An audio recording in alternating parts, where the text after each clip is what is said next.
లే విక్రమ్ వర్మ, లే.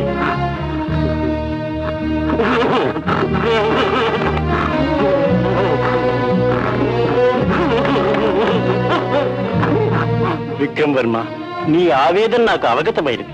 కాంతా వ్యామోహంతో క్షణికానందానికి బానిసమైన కారణంగా నీకు ఈ దుర్గతి సంభవించింది.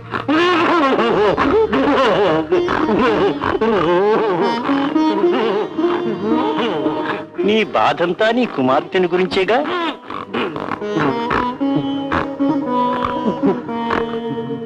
నిజమే, ప్రస్తుతం ఆమె ప్రాణాపాయ స్థితిలోనే ఉన్నది. నాన్న, ఎలాగైనా తన కూతుర్ని మీరే కాపాడాలట. తప్పకుండా తల్లి. జై కనకదుర్గా. విక్రమ్ వర్మ, ఇది కలియుగ ప్రత్యక్ష దైవమైన శ్రీ కనకదుర్గాదేవికి నవరాత్రులు అకుంఠిత దీక్షతో అర్చన చేసిన పూజా కుంకుమ. పవిత్రమైన ఈ కుంకుమను నీ కూతురు ధరిస్తే ఇదే రక్షా కవచమై ఆమెను సర్వదా రక్షిస్తుంది.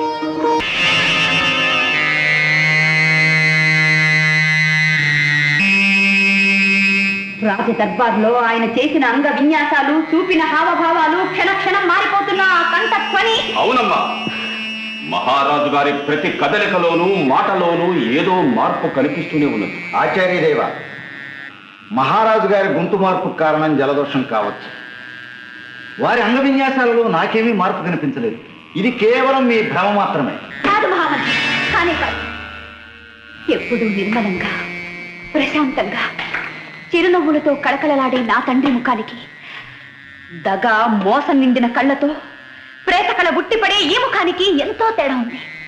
అంతేకాదు, నిన్నటి వరకు బిడ్డల్ని బంగారు పళ్ళల్లో పెట్టడానికి ఒప్పుకొని నా తండ్రి ఈ రోజు బంగారు పళ్ళాల్లో పెట్టాలని ఎందుకు శాసిస్తారు? దేశక్షేమం కోసం కాదు, స్వార్థ ప్రయోజనం కోసం. ఆ బ్రహ్మచారి నా తండ్రి మీద ఏదో మంత్ర ప్రయోగం చేసి ఇలా నాటకం ఆడుతున్నాడు. రాకుమారి, అనవసరంగా మహారాజు గారిని అనుమానిస్తున్నారు. లేదు మహామంత్రి, చిన్నతనం నుంచి ఆయన గుండెలపై పెరిగిన దాన్ని, ఆయన కళ్ళ ముందు తిరిగిన దాన్ని, ఆ తండ్రి మమకారాన్ని చవి చూసిన దాన్ని నేను నా తండ్రిని గుర్తించలేనంటారా? మహామంత్రి, అతను నా తండ్రి కాదు. ఇప్పుడు నా బావి ఇక్కడుంటే నాకు ఈ ఆందోళన, ఆవేదన ఉండేదే కాదు. ఎక్కడున్నాడో, ఏమయ్యాడో ఇంతవరకు ఏ వివరాలు తెలియలేదు. పంపిన వేగులు గాని, వాళ్ళు పంపించిన వర్తమానం గాని ఇంతవరకు రాలేదు రాకుమారి. ఇంతకు ముందు ఆ చిత్ర చాటున నిలబడి ఇక్కడి మాటలు వినడం గమనించి నేను మీతో ఏకీభవించినట్టు నటించాను. కానీ మీరు చెప్పినట్లు మహారాజు గారిలో ఏదో మార్పు కనిపిస్తూ ఉంది. తగు రుజువులతో నిజానిజాలు తెలుసుకునే వరకు మహారాజు గారికి మన మీద ఏ సందేహము రాకుండా అతి జాగ్రత్తగా మసులుకోవాలి. తెలిసిందా?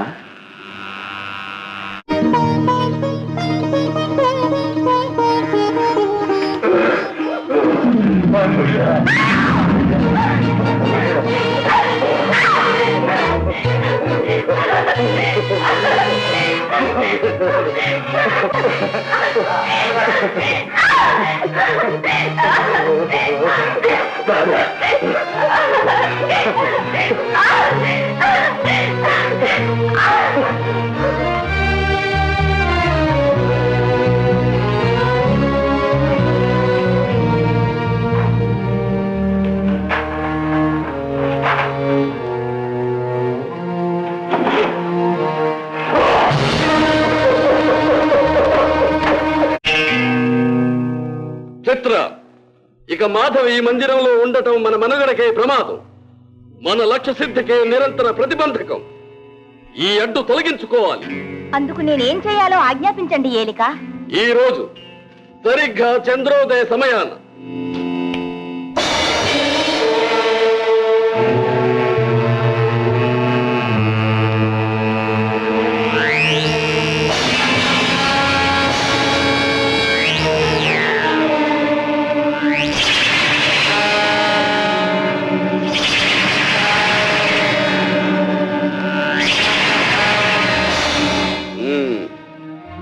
ఏదో మహాశక్తి ఆమెను కాపాడుతుంది.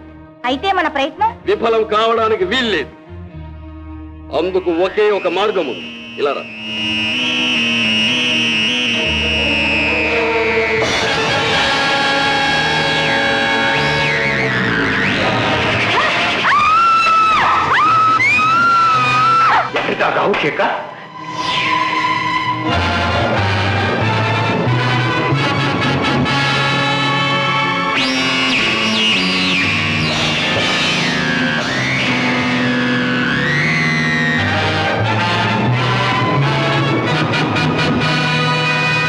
ప్రభు, రాకుమార్ గారు. అవును, మాధవి ఈవేళప్పుడు ఇక్కడ, పైగా మనల్ని చూసి పారిపోవడం ఏమిటి?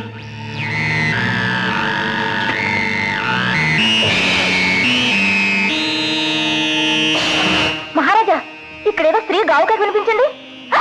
రాకుమార్ చెలికెత్త మాలతి. బాబు, ఎవరో చంపేశారు. ప్రభు, ఆ కంఠం మీద పంటికట్లు చూసారా?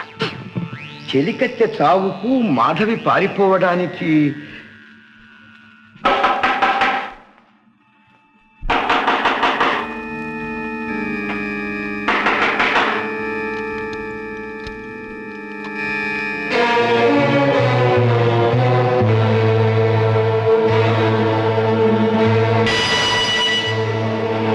మాధవి, మాధవి!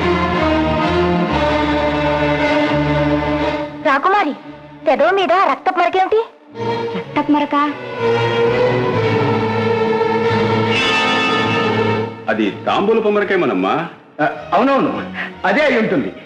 అన్నట్టు మాధవి, నీకు స్త్రీ గావు కేక ఏది వినిపించలేదమ్మా? లేదే. ఓహో, సరే పడుకోతండి. అమ్మచ్చా, వెళ్దాం పదండి.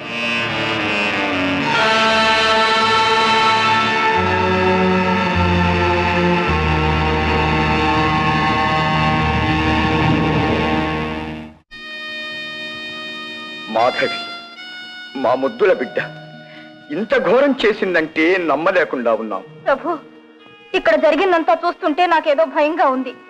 వెంటనే నన్ను మా అన్నగారి దగ్గరకు పంపించేయండి. అవును మహారాజా, ఆ అమ్మాయి అంతగా భయపడుతుంటే ఇంకా ఇక్కడ దేనికి? వెంటనే పంపించేయండి. ఆచార్యదేవ, తీర్థయాత్రలు చేస్తున్న బ్రహ్మచారి గారు ఎక్కడున్నారని పంపించమంటారు చెప్పండి. ఇక్కడ నీకేం భయం లేదమ్మా, మేమంతా ఉన్నాగా. అవును చిత్ర.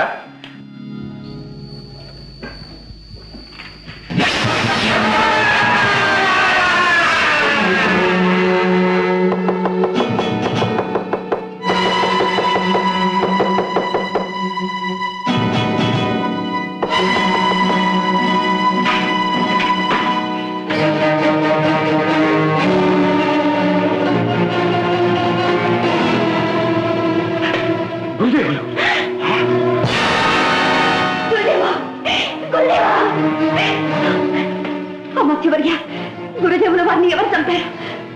వారి శరీరం నా మందిరంలోకి ఎలా వచ్చింది?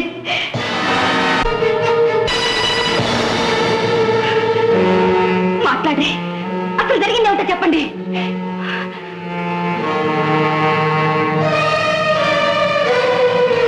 మాట్లాడే, చెప్పండి. చెప్పలేరు తల్లి, చెప్పి నిన్ను క్షోభ పెట్టలేరు. ఏమిటి నెత్తురు నా ఒంటి మీదకి ఎలా వచ్చింది? ఏమిటి మాయ? ప్రభు ప్రభు, ఆ కంఠ మీద చూసారా? అవే పంటిగాట్లు.